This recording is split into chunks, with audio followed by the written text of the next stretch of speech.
Lately in General Hospital, Laura Collins has been at the center of major upheaval in Port Charles.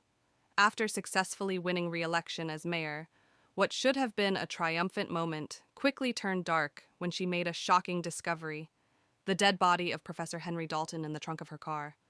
Stunned and frightened, Laura's scream echoed her horror as she tried to grasp how a murder victim wound up in her vehicle, putting her reputation and freedom at risk as the police start circling around her in confusion and suspicion. As the fallout continues, powerful enemies are making life harder for her. A scheming man named Jens Sidwell is using photos of Laura with the corpse to threaten her, trying to manipulate both her and the authorities. Laura, ever tough, stands her ground and defiantly tells Sidwell that she's faced worse danger in her life. But that doesn't mean the threat isn't serious. Rumors spread that the evidence against her may be manufactured, setting up a brewing showdown over justice and truth in the community. While dealing with life and death situations downtown, Laura also finds her personal life tangled up in turmoil. There's pressure from within her family as she navigates complicated relationships with loved ones caught up in other crises, even as she tries to remain a steady force for the town she leads.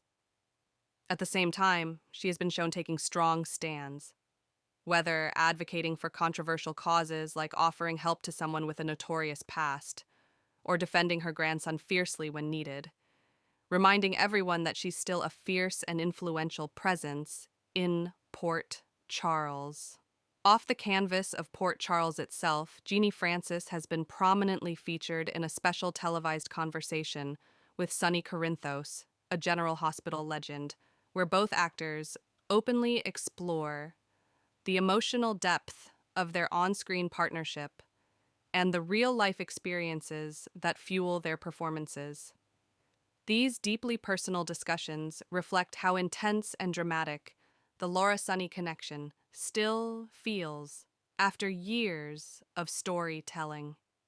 And behind the scenes of the fictional world, Laura's longtime legacy was felt even more strongly with the passing of Luke Spencer's portrayer, an event that shook the actors and fans alike. Francis paid heartfelt tribute to her former co-star, expressing how much he meant to her personally and professionally, and how that bond has defined decades of General Hospital history. Altogether, Laura Collins remains one of Port Charles's most compelling figures, fighting suspicion, confronting enemies, and holding on to what matters most, all while still steering one of the show's most enduring legacies into its next chapter.